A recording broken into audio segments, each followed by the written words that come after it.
Okay, video blog check everybody. My name is Azrael and you are watching my YouTube channel. It's all about lifestyle, travel, food, and tech. Okay, today we are back now for another unboxing and today we are going to feature a new tablet from Huawei Philippines.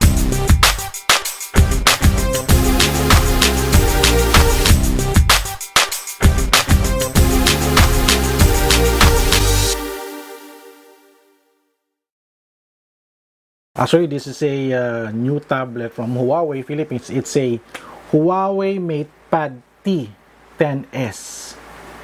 So here's the tablet, the Huawei Matepad 10X from Huawei Philippines. So let's unbox this new tablet, but before we continue our unboxing, let me discuss or share to you the specs and features of the Huawei Matepad 10s. Okay, balikan natin yung specs. So meron siyang 10.1 inches screen display, meron siyang 1920 by 1200 resolution, gumagamit siya ng IPS touchscreen technology, at yung kanyang CPU, it's a Huawei Kirin 710A. So octa-core siya na merong 4 na Cortex A73 na 2.0 GHz at another 4 Cortex na A53 na 1.7 GHz. Kanyang GPU is Mali G51 at kanyang OS AMUI 10.1 based on Android 10. Meron siyang 3GB RAM, that's the memory, at 65GB ROM for its storage. Okay na rin din. Kung gusto nyo mag-expand, gumamit kayo ng micro SD card na makakapag-extend siya ng memory nyo up to 512GB. For the cameras, meron siyang rear camera na 5 megapixel na meron 2.2 aperture with autofocus. For the front camera, meron siyang 2 megapixel na 2.4 aperture na meron fixed focal point. And for the speaker, technology niya is a Huawei Hisense 6.1 sound effect tuned by Harman Kardon. For the battery specs, meron siyang 5,100 mAh battery. So, OTG supported siya at gumagamit siya ng USB Type-C na USB 2.0. LTE ready na rin din siya at meron lang siya nag-iisang body color na deep sea blue. Ayan, isang color lang. At ang kanyang SRP ay 12,999. You can buy this sa Huawei store online or sa official flagship store ng Huawei sa Lazada and Shopee. 12,999 Huawei Matepad 10s. So let's unbox it, test it. Pero bago natin i-testing, i-set up muna natin. Tapos i-testingin natin for gaming, for YouTubing, social media, and also for online learning. So let's check it out, yo. Let's continue our unboxing. Okay, let's do this. Okay, here's the Huawei Matepad 10s from Huawei Philippines. I-unbox na natin and let's check out its contents inside the box.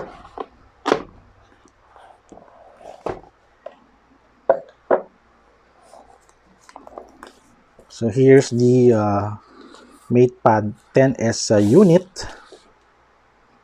Deep sea blue yung kanyang body color. It's almost the same then the size, no? With the Matepad Pro and also the Matepad 10.4 kasi all of these are 10.4 inches tablet. Mamaya gawa tayong comparison. So, pakita ko sa inyo yung loob ng box.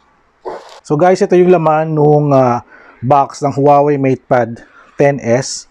So may kasama siyang charger, USB Type-C, and also the tiniest of them all, the eject SIM. So hindi na natin gagamitin ito. Ang concern lang natin is fire up natin yung tablet at i-set up natin. So let's do a comparison, no? So this is the 10s and this is the Huawei Matepad 10.4. May kasama siyang folio case. I guess the folio case can fit din dito sa 10s kasi parehas naman silang 10.4. For example, for comparison, makikita nyo naman dito, no, for the sizing. So I forgot, no. Ito nga pala is 10.1 and the Huawei Matepad 10.4 is 10.4 inches. So lamang lang si 10.4 ng 3 inches. Ito 10.1 kulang siya.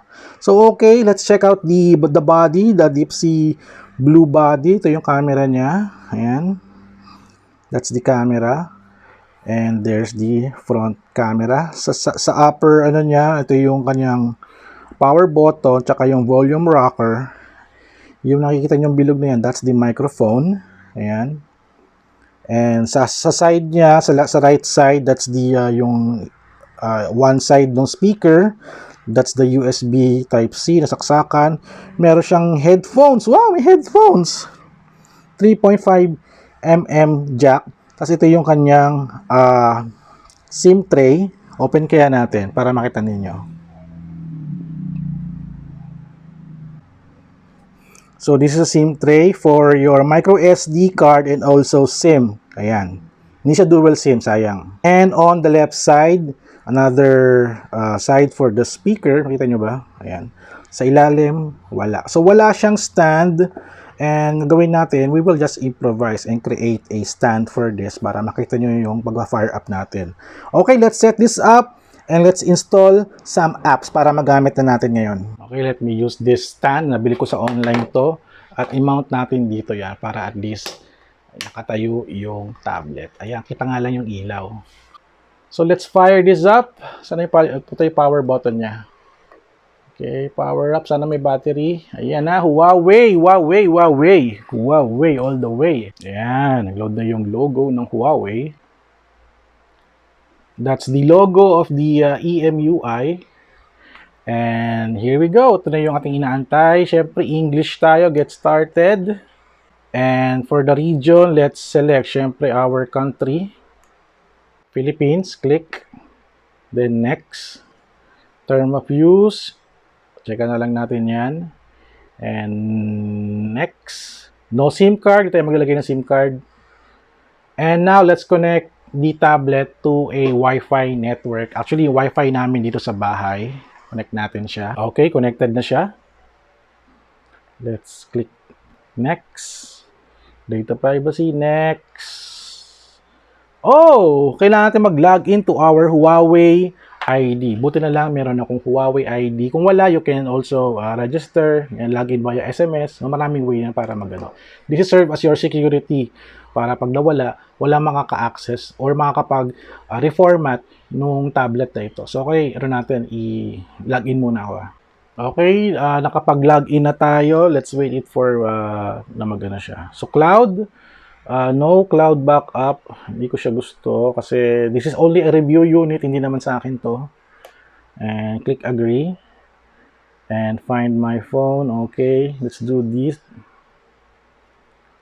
Find my phone enabled. So, we will set up our 6-digit PIN. So, mag-input tayo ng 6-digit PIN.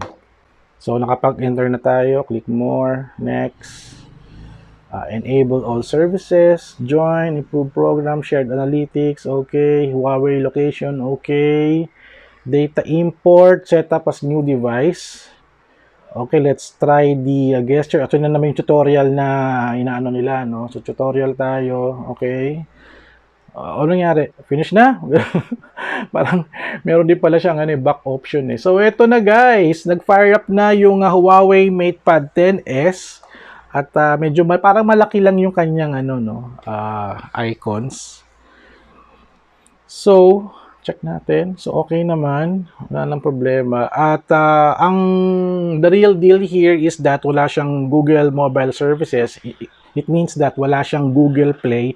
The only way that you can install apps is via the Huawei App Gallery. So, i-on natin to. Agree. Para at least mag-load siya. Ayan, yan. Region is Philippines. So, agree. O, tama nga. So, ito na yung mga apps, for example. Ito na naman tayo.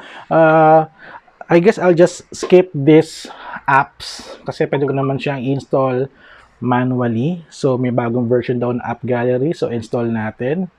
Ayan, nag-install na siya. 34.7. So, sa App Gallery, ito yung some of your favorite apps. Like, for example, nandiyan yung Shopback, Gcash, TikTok, Shopee, Snapchat, Share It, Vidmate. At sa mga games, mayroon din dyan. Ayan, mga Naruto.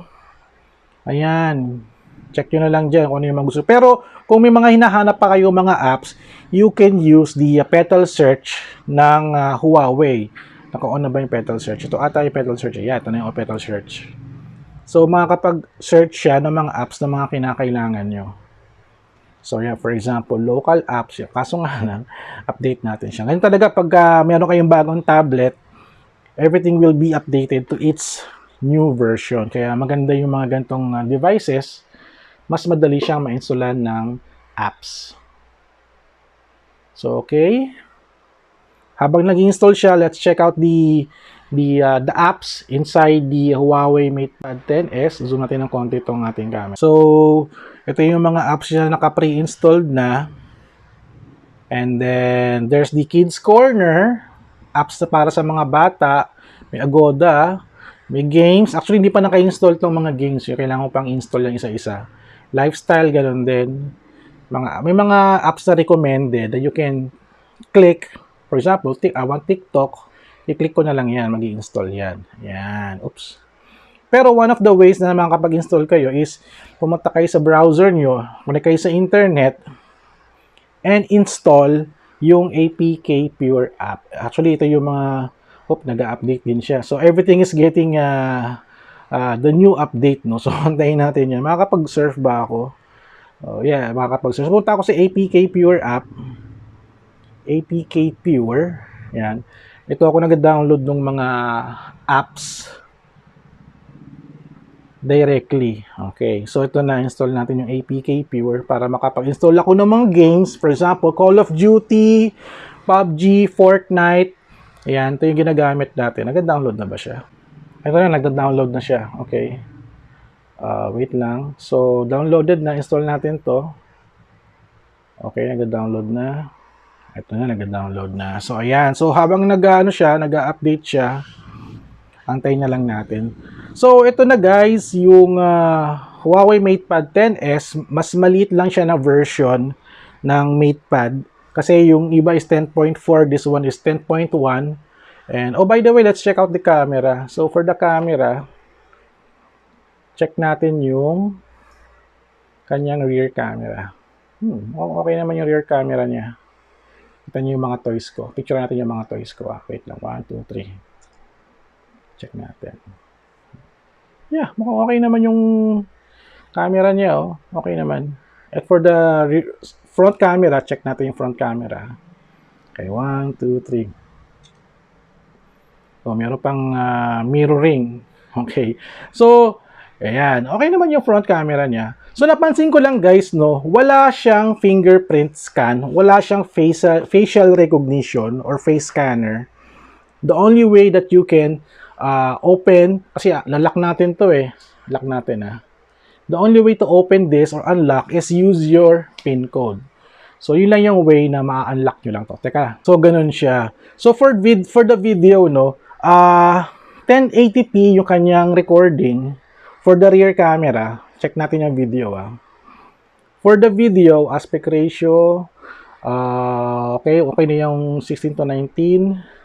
Video resolution, ayan, 1080p. Hindi. For the front camera, it's only 720p. Yes, that's for the frame rate, 30 FPS, kanyang video recording. Atong efficiency video format, hindi ko alam yan.